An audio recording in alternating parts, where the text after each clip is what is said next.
Good afternoon and welcome to our latest webinar. My name is Simon Coughlin. I'm an Associate Director at London-based tech PR agency Babel. We work with tech clients across multiple sectors, including Greentech, and I'm pleased to see many of those clients with us on the call today. Thank you for joining us.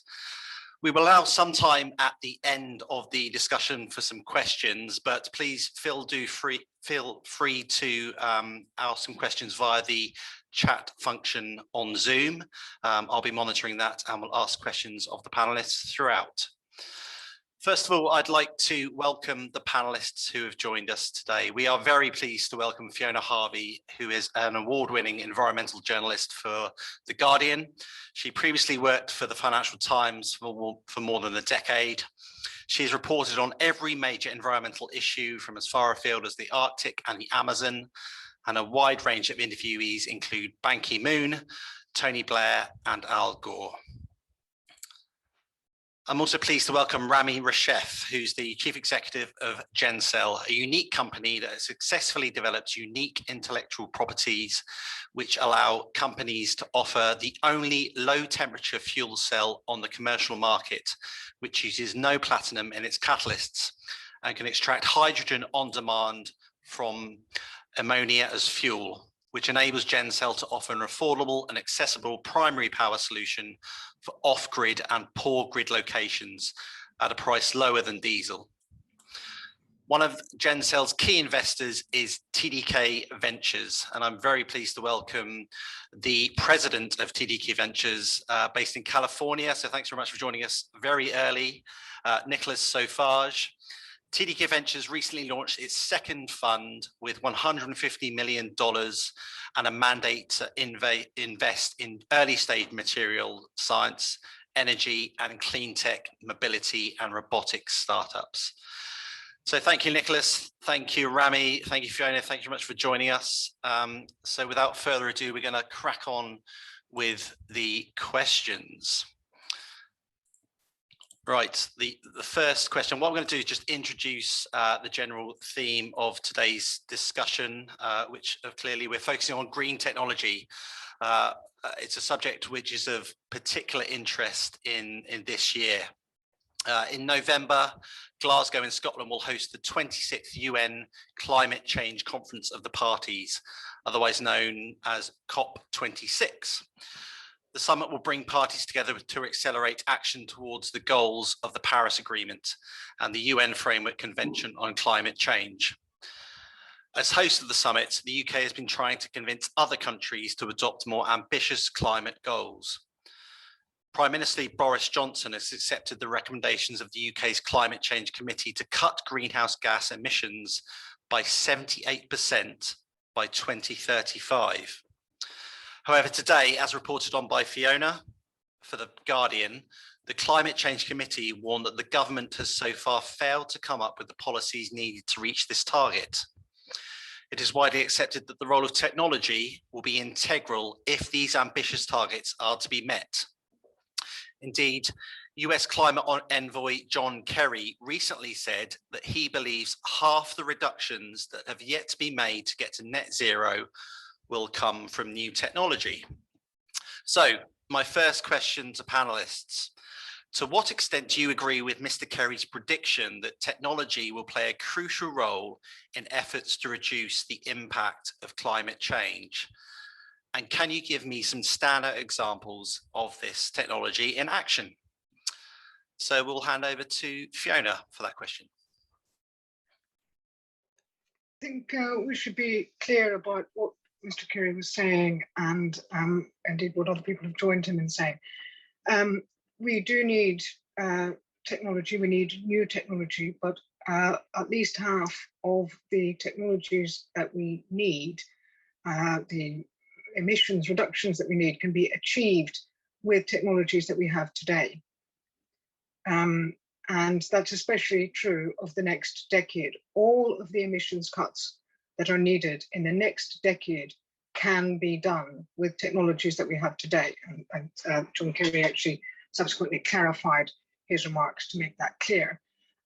So it's not that we all need to sit around waiting to see what pops out of a lab before we can do anything about climate change. That would be completely wrong. We have technologies today that are proven and mature. We have renewable energy technologies such as solar and wind, which are now as cheap as, if not cheaper than fossil fuels in most cases, in most countries. We have electric vehicle technology, which is now very advanced, and people can go out and buy electric vehicles in a way that they couldn't just a few years ago. We have other forms of green technology in various industries, and of course we have energy efficiency technologies, which are absolutely crucial. An awful lot of this is down to actually using the energy more efficiently.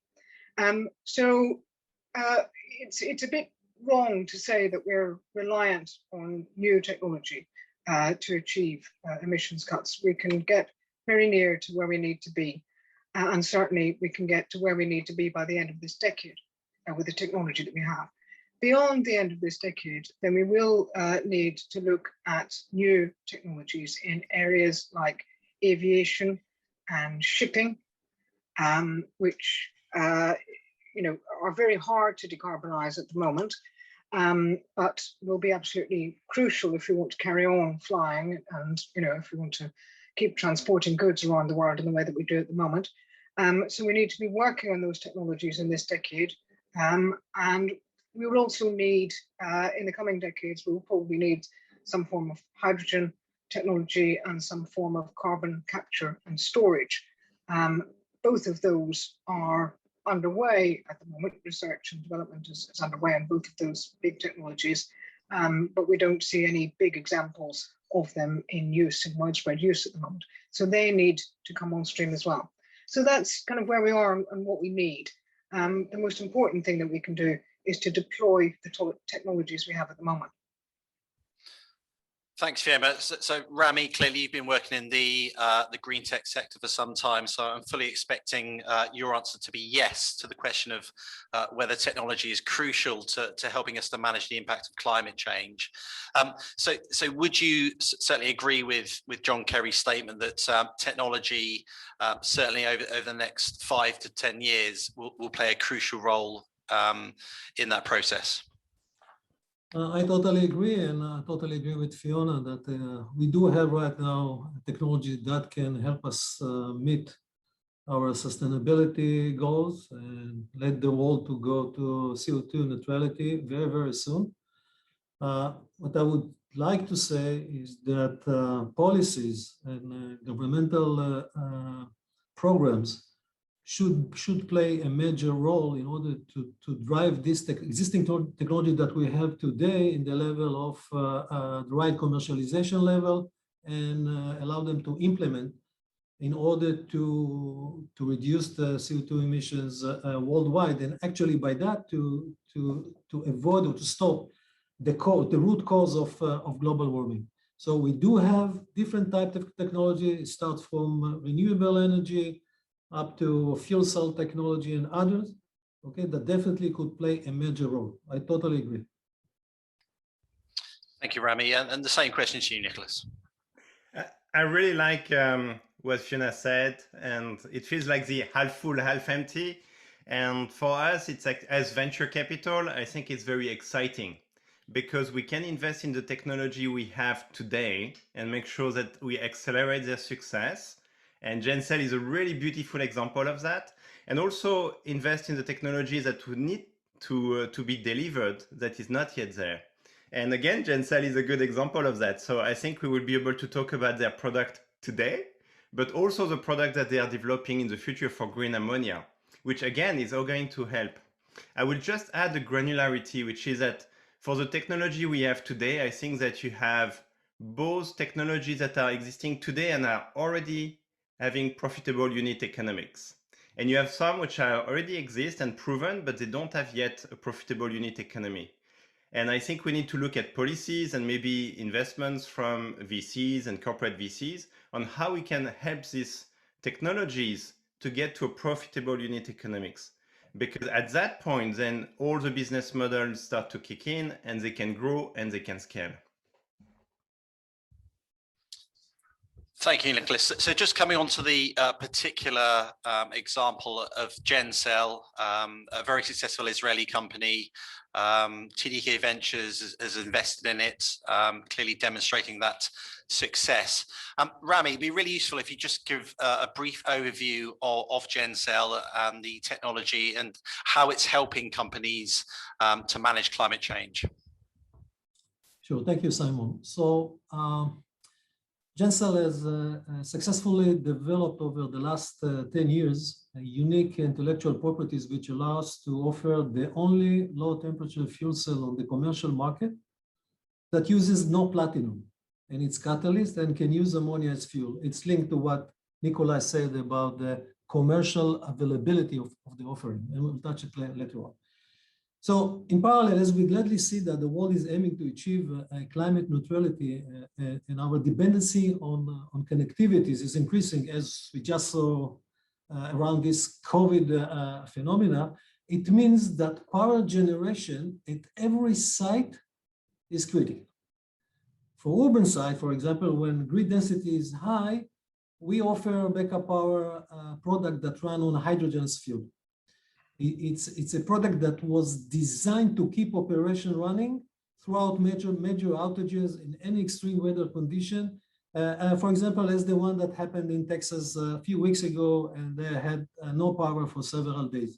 So US, it's a super modern country, but as you can see, there's many people that stay there for a week without any power.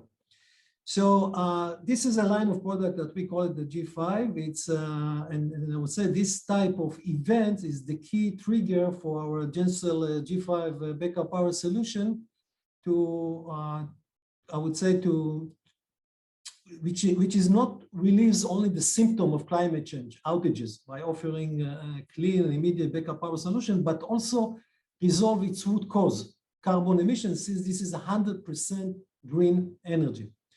But we are not forgetting, and we will not forget, this 50% of the world that lack proper electricity for any economic development. So we developed a solution that we call it A5. It's A5 primary power solution for off-grid and poor grid location. It uses a revolutionary process to extract hydrogen from ammonia, the second largest inorganic chemical in the world. And by that, actually, we are creating a nano power plant that can be located everywhere and can be started and run independently without any power from the grid. And it is designed to displace diesel generators. So I clearly can say that the GenCell A5 is the first fuel cell that is not only clean, reliable, weather independent and low maintenance, but also for the first time, much more affordable than diesel. And this is why we believe we can stand behind our slogan, say no to diesel, because there's a real alternative. It's not only cleaner, but it's also more affordable than diesel. This is why we believe that there's a fair chance to this industry to displace this polluted technology. Thank you, Rami. Just passing over to Nicholas. So every day in the media, we're seeing regular stories about venture capitalist firms investing in clean tech, green tech, climate tech firms. So clearly, external investment is vitally important for tech companies like GenCell. Can you give us a brief outline of TDK Ventures, what your purpose is, and why you have a particular focus on energy and clean tech firms? Thank you, Simon. So TDK Ventures is a corporate venture arm of TDK.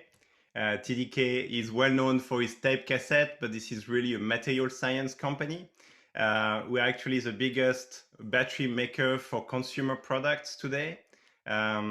We have electronics, we do sensors, we do actuators. So we do a lot of things that are touching about digital transformation and energy transformation, and as a consequence into environmental transformation. We are very committed, and our CEO is very committed for contributing to society positively. And no doubt, clean tech is a place where breakthrough in material science really matter. If you want to get to this other half of the technology we don't have that can really move the needle, a lot of them will come from breakthrough in material science. So what we are hoping to do at TDK Ventures is not just to bring capital, this is important, but also what we call TDK goodness, which is everything we can do with our TDK mothership capabilities and skill set to accelerate the success of companies that really are going to move the needle in terms of environment. And when I say moving the needle, it means accelerating their success, but also removing the risks along the way. With Gencell, for example, we have a number of activities that really is about contributing to their success. That's very important to us. So in a nutshell, TDK Ventures is committing to contributing to society, and we want to help our portfolio company get profitable more quickly, scale more quickly, and get all the breakthrough in material science discovered as early as possible. Excellent. I love that phrase, TDK Ventures goodness. Yes. That's great to hear. So when it comes to Gencell in particular, what is it that attracted you to Gencell? Was there any particular aspects of the technology which made you think, yes, this is a company that we need to invest in? There's a lot we loved about Gencell, but I think I should go back one up, which is what are the investment criteria, which I think should be the investment criteria of many corporate VCs and VCs. One is financial return. We're still looking at investing in companies that we believe are going to become the category defining companies. So we're looking at financial returns. The second one is we're looking at strategic returns, which is how much are we going to learn from investing, how much we can help, and with the TDK goodness we just mentioned. And the third one is doing good, which is about sustainability and anything that can help to a greener, more healthy planet. And so once we have these three investment criteria met, and it's not like we can compromise on one, all the startups that are in that intersection, we're searching for what we call the king of the hill. And here I'm going to use Gencell as a perfect example, because the first thing we had to do is to look at how do they compare with other technology? How do they compare with diesel? And here it was clearly emission-free at point of use. It was high efficiency, it was reduced capex. Also, it was no theft. There is a lot of problem with countries where diesel is used, and diesel is a commodity that is valuable enough to steal. We also looked at how Gencell compared with batteries. And here they have a much larger temperature range, from very cold, like they announced in Iceland, and I'm sure they will talk about it, to very, very hot. And that really matters. How many cycles, reduced environmental concern, again, small battery theft. We also looked at how they compared with solar and wind. Again, lower capex, more reliable, can be used in any climate. You don't need wind and maybe the sun all the time. But we also had to look at, are they the king of the hill in terms of fuel cells? And here they have mentioned they don't need platinum, which is expensive and touch on the unit economics, but also low temperature operation and some advantage in capex and opex.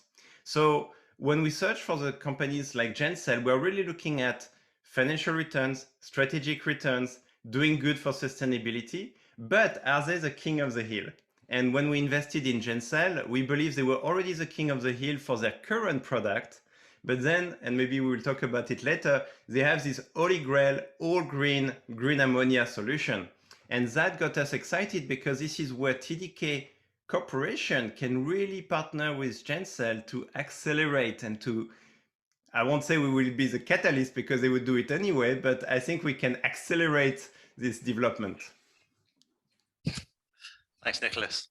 So moving on to something which is obviously very close to our heart at Babel, the role of PR in attracting new customers and investors.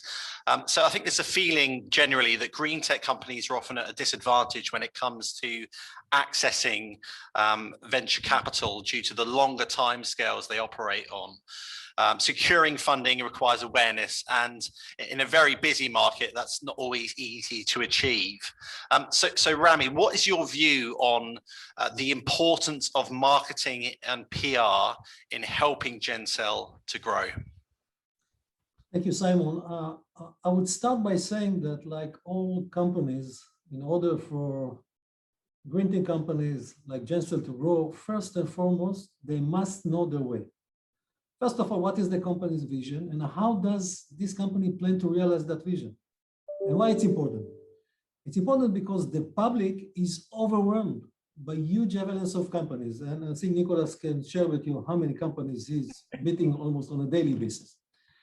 So all these companies are claiming that they do have the technology to overcome the climate crisis. And the first test the public uses to evaluate these companies is their ability to develop an authentic and clear voice.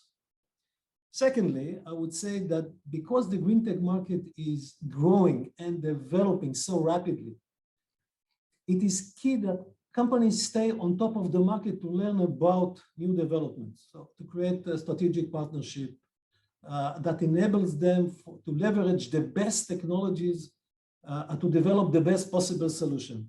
As in this case, Jensen collaborating with TDK to develop a novel approach to synthesizing green ammonia, what I call it the fuel of the future. So this is we are doing together with TDK, and this is type of a partnership that you can do if you are, I would say, on the screen. You have the right exposure to this type of partners. So, but it's not only that. I would say that in order to stay on top of this market, investment in thought leadership, and here experienced and expert marketing and PR professionals are key for a company like Jessel to growing the company brands and defining and shaping the market position and expanding the community. It's all direction. Community should go to not only to media, it's also that targeting industry leaders. Like if you want to have a route to market with strategic partners, so you need to be exposed to them. But also I would say customers, and the most important is investors. So if you want to speak or to have the right inspector, you need to speak with the right investor. And the right investor, in my opinion, okay, they are the ones that looking to become stakeholders in the energy technologies that will shape tomorrow's energy future.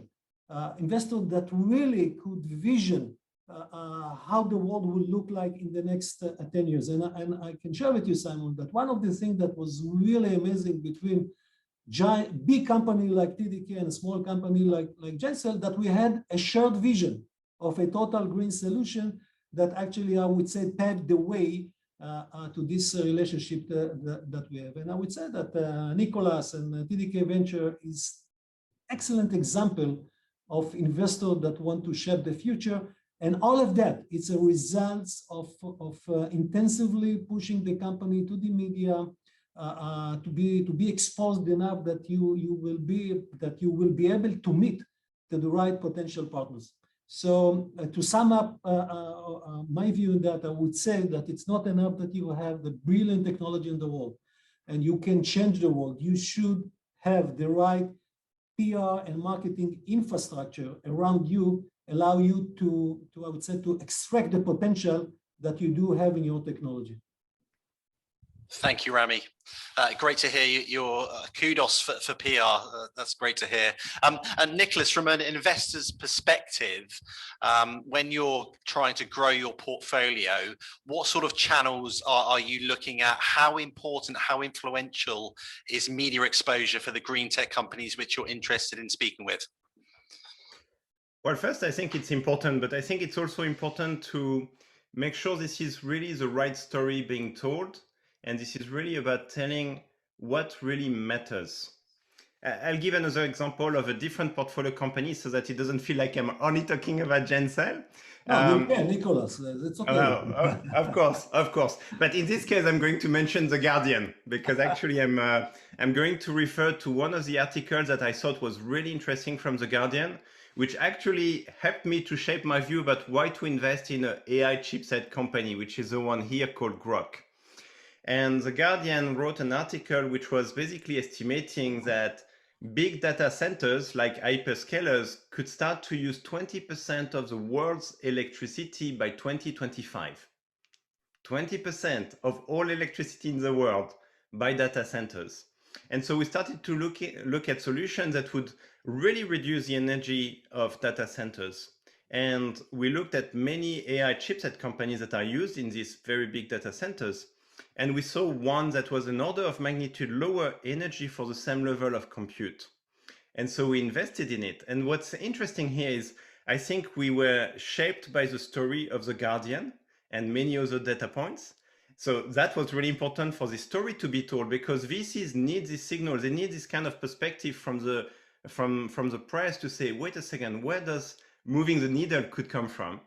And then once we invested, we really amplified the story about why we invested, which is really about this compute per energy.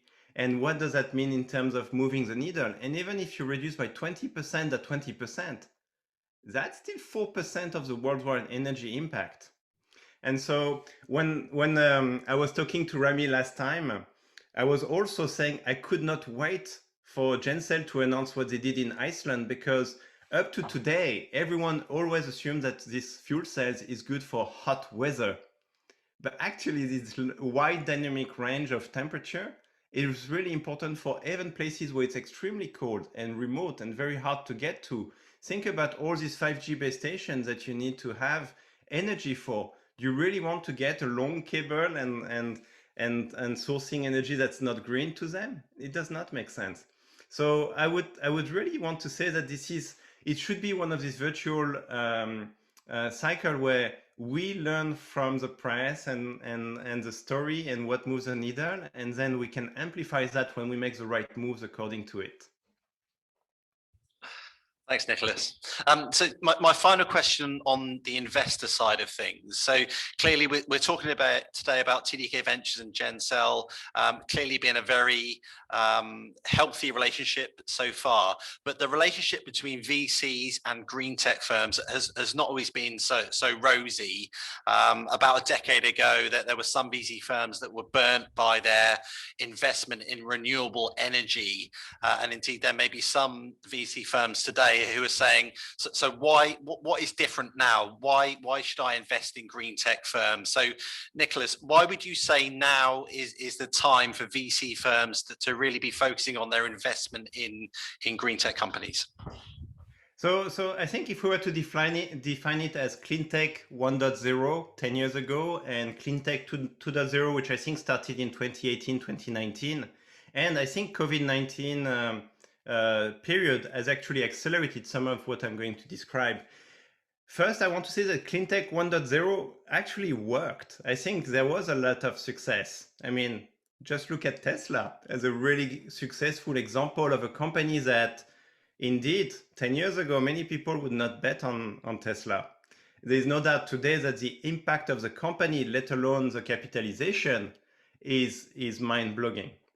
Now, when we talk about Cleantech 2.0 versus Cleantech 1.0, I think one of the biggest difference is 10 years ago, the biggest corporate, the first 1,000 corporate of the world, actually was resisting these environmental transformations.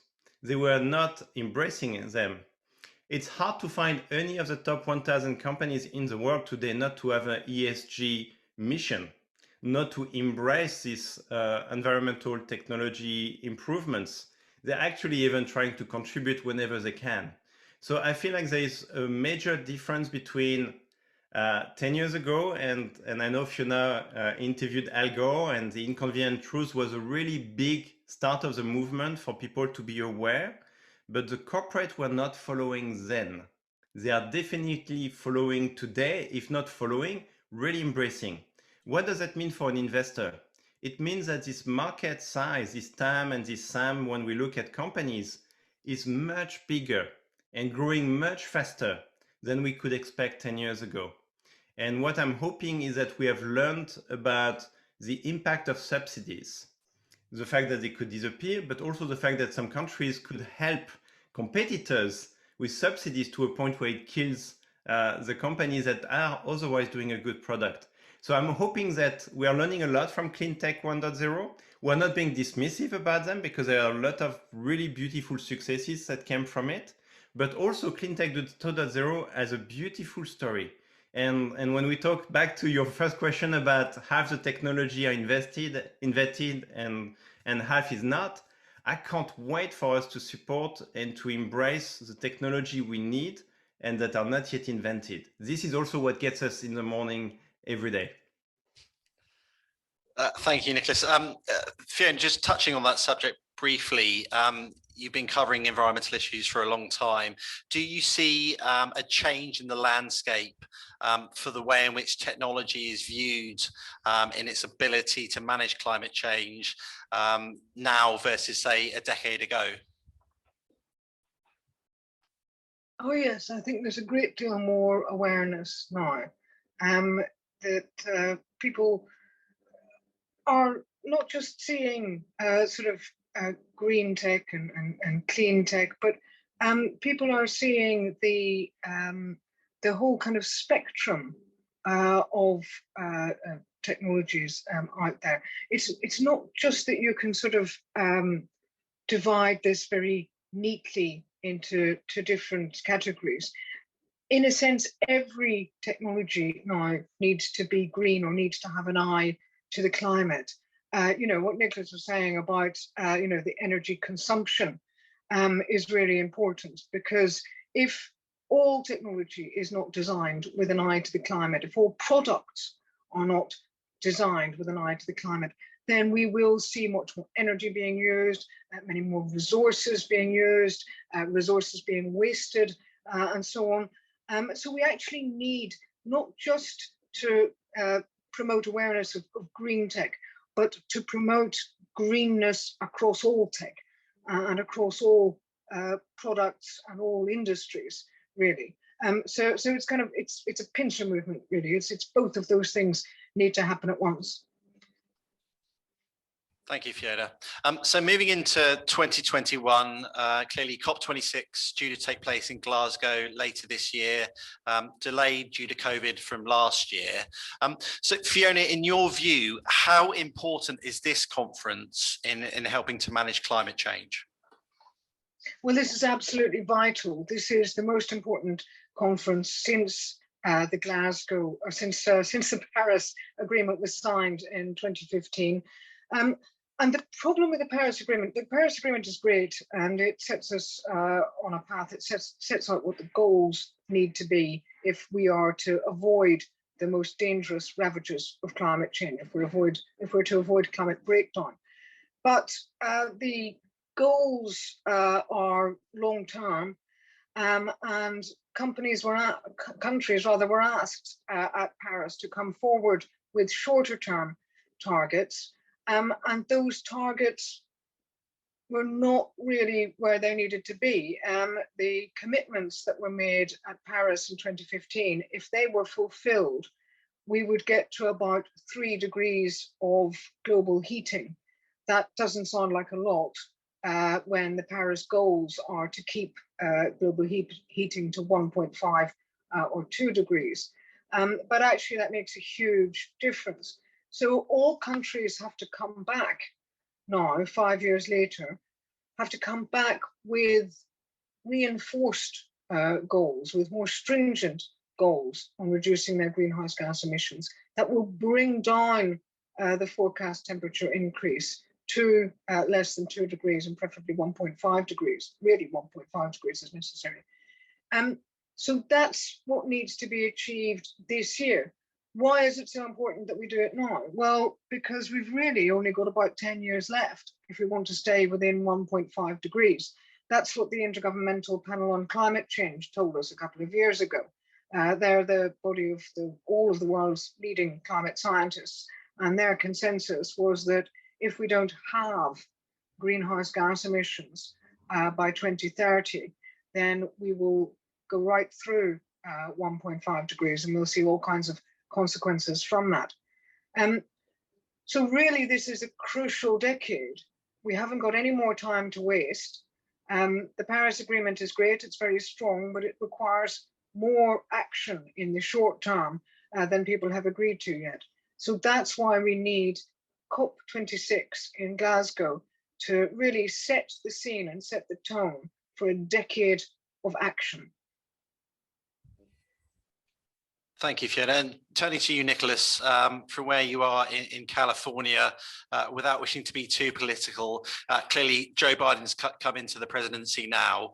How important do you think his role is in that transition from Donald Trump, and how important his role in really focusing on these targets of reducing carbon emissions? Well, first, I think we should really double click on what Fiona said. We can't stress how important this conference is going to be. Setting the tone is so important.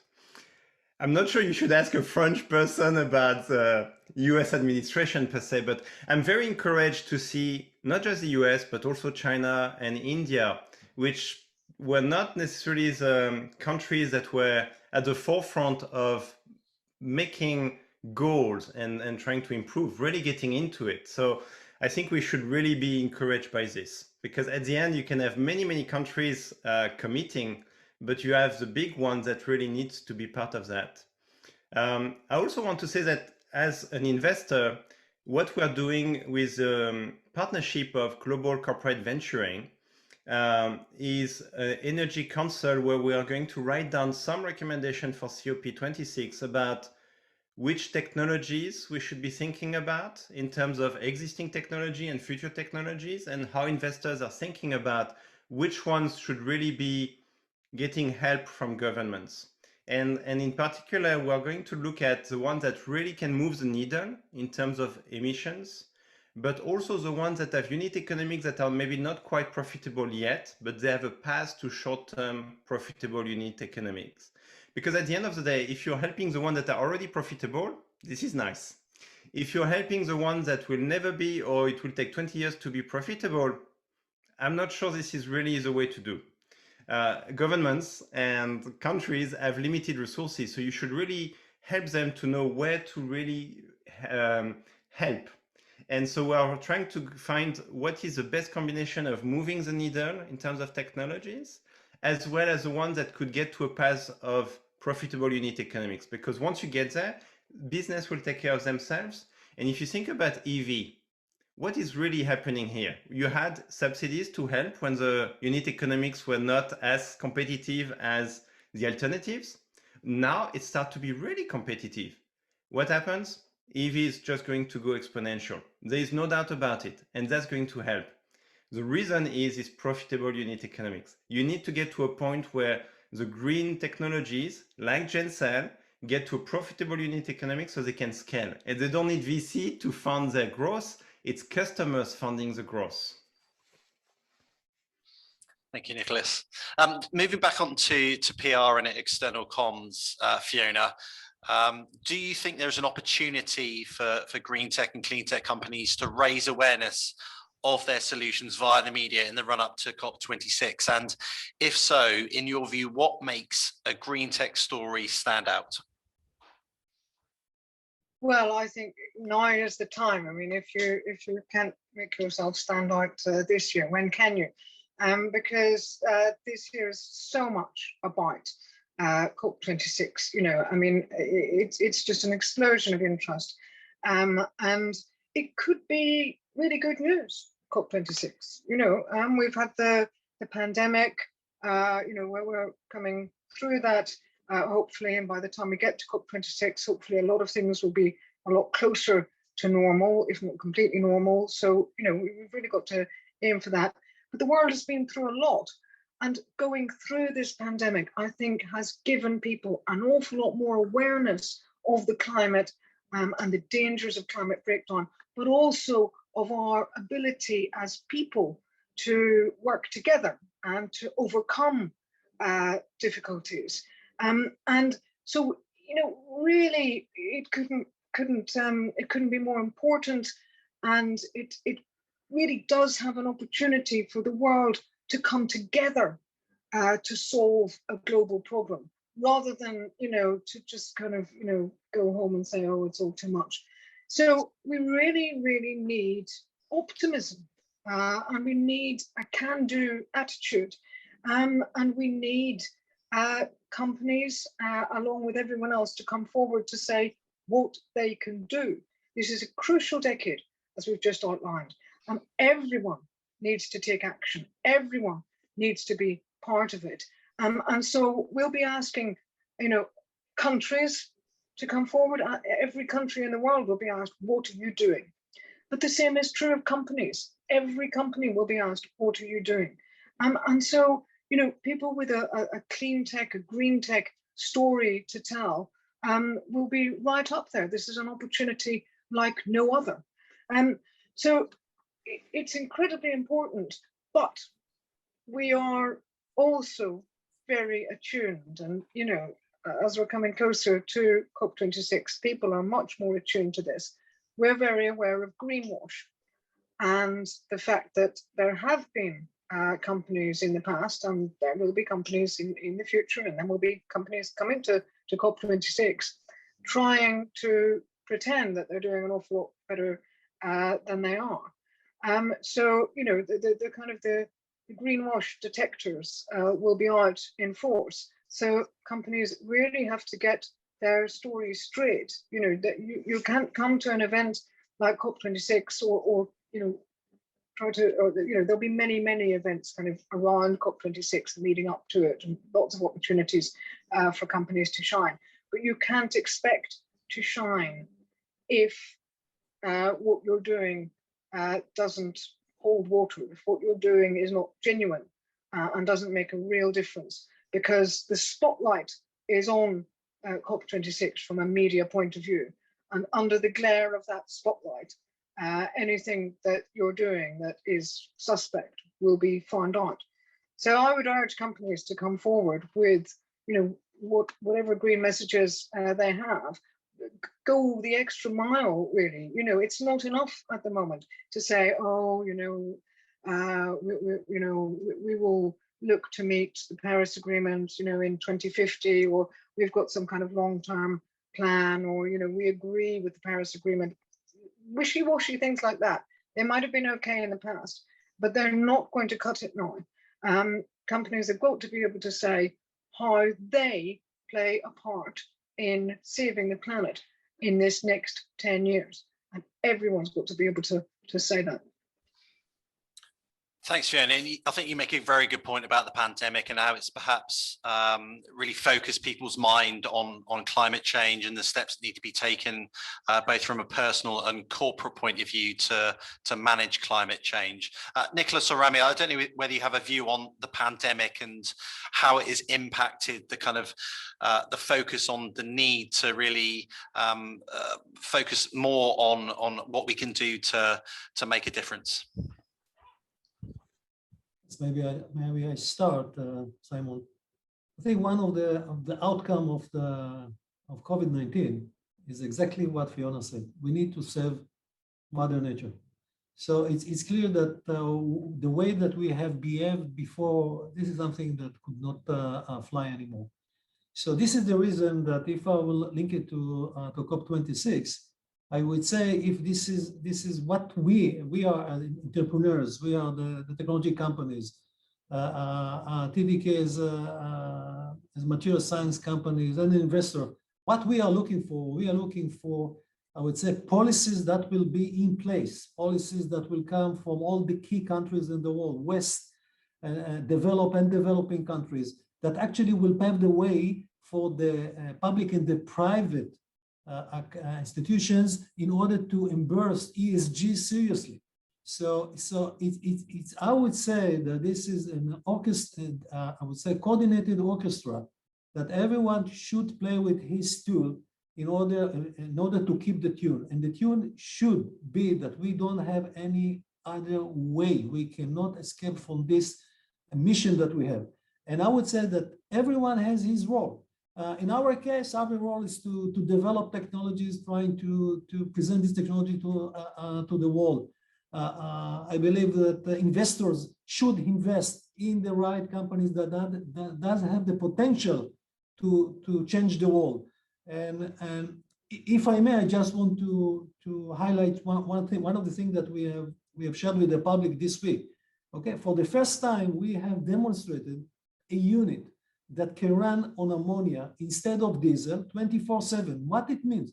It means that instead of polluting the world by tons of CO2 that the diesel engine is generating, we offer to the world a clean solution. And it's also much more affordable, but it's a clean solution. But still, customers, any customer, and I think it makes sense for him to shift from, I would say, a mainstream technology that's familiar with for the last 100 years to a new one, is taking a risk. So I would say policies and public opinion forcing all of us in order to move towards a very, very targeted, I would say, very targeted mission in order to reduce emission, to present a new technology, to present new policies, to present incentives, or the other side fines to the ones that actually keep polluting the world. And this type of activity need to be across the world. It should, and I think that the fact that President Biden have joined EU and right now with his EU investments in, for example, hydrogen economy, this is a great sign to the fact that the world is moving towards the right direction. I can tell you that most of the telco companies in the world, they have a very, very aggressive sustainability goals. Vodafone just announced that 100% of their sites, they are green. Other ones that are very committed to 2025 to be emission free. We know about Japan activity, 2030, they would like to be CO2 neutrality. Even China, with all the, I would say, the drawbacks that we have in China regarding pollution, they are committed to 2060.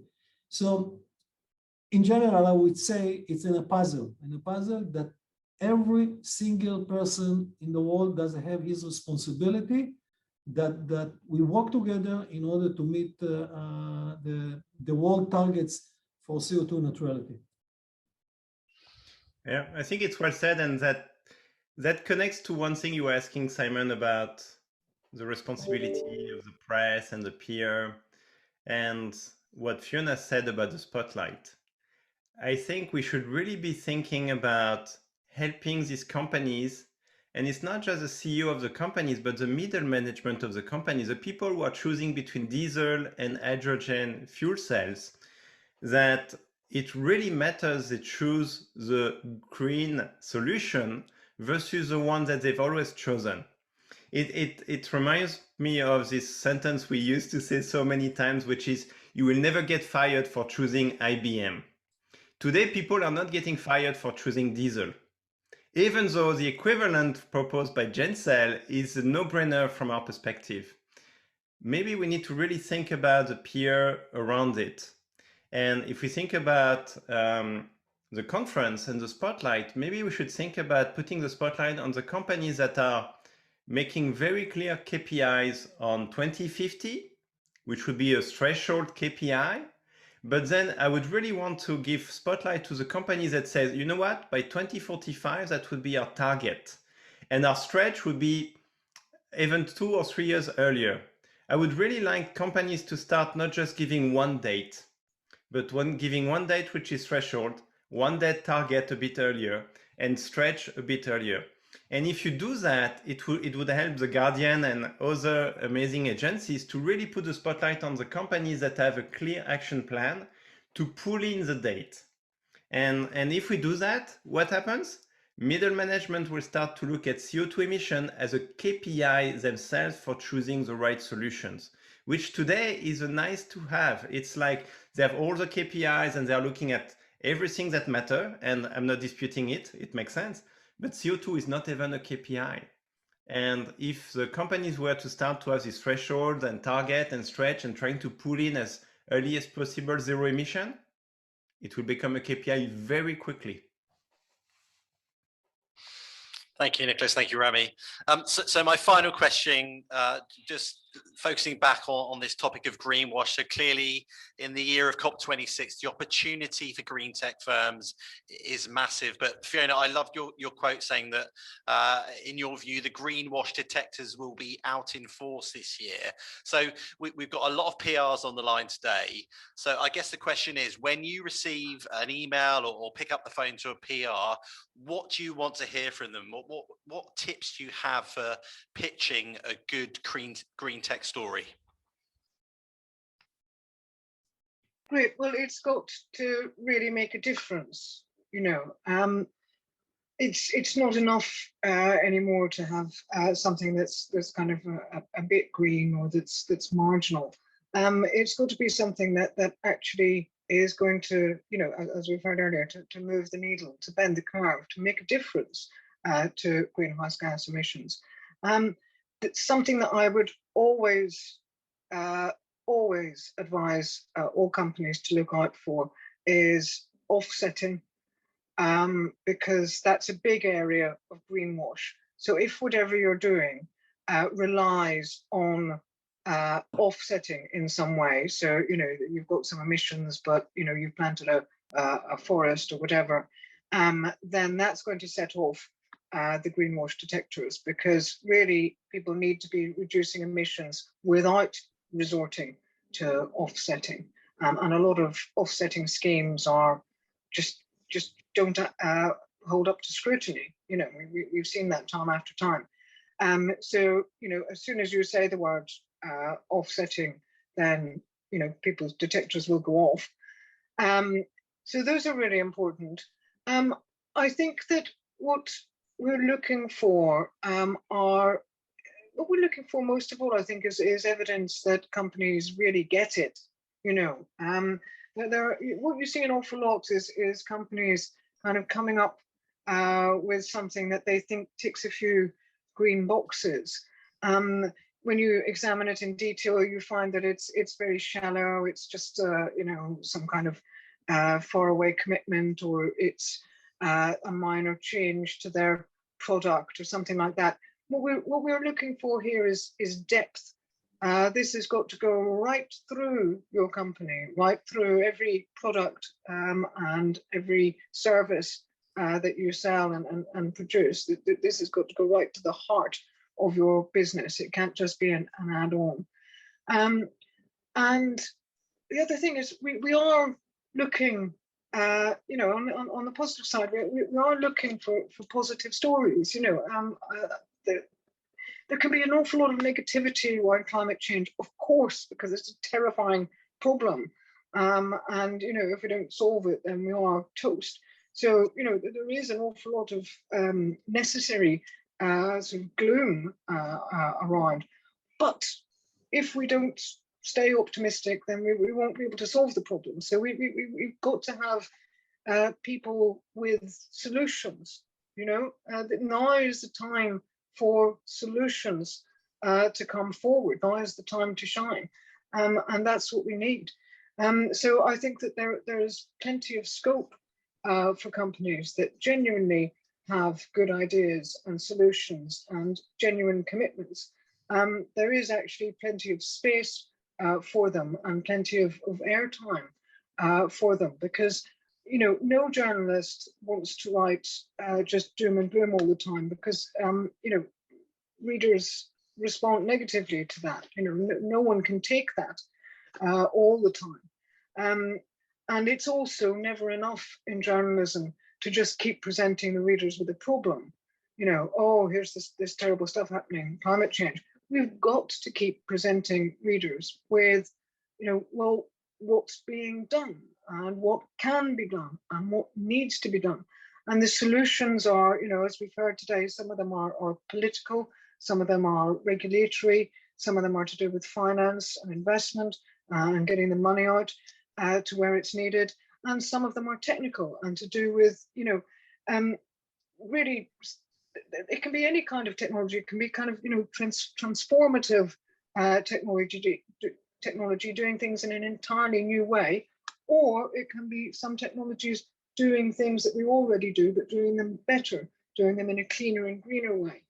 And that kind of in the jargon terms, solutions-based journalism, now has a great opportunity. I think that, in the shadow of the pandemic, with COP26 coming up, that kind of journalism that focuses on solutions and can do, and what are the ways out of this mess, I think it really, this is its moment.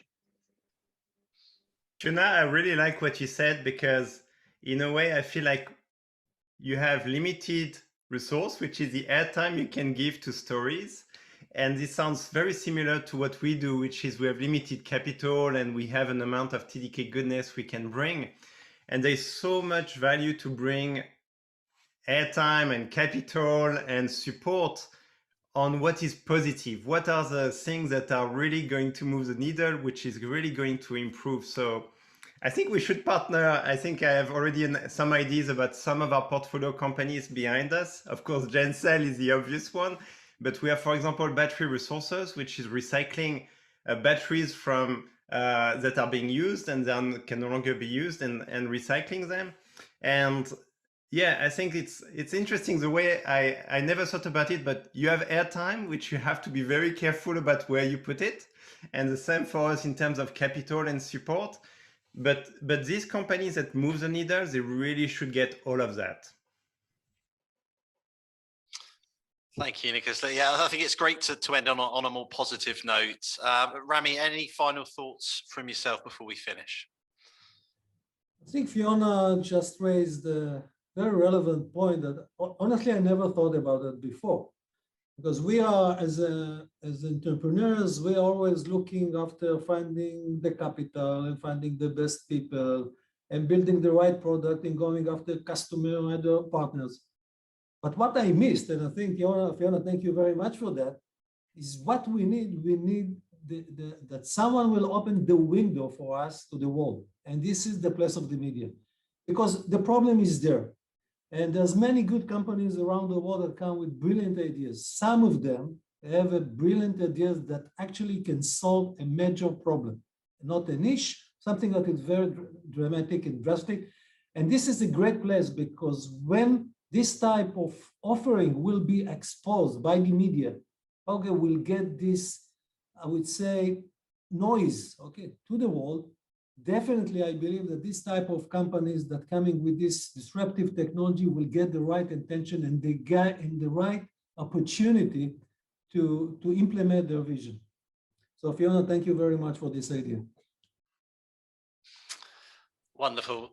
Well, we're just coming up to the end of our time now. So I'd just like to thank everyone for joining us on the webinar today. Great to see so many of you on the line.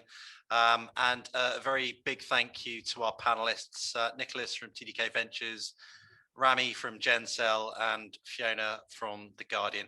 Thanks very much, everyone, for joining us. A summary of the event will be produced on the Babel website in the next week, and we will share it with everyone's on the call.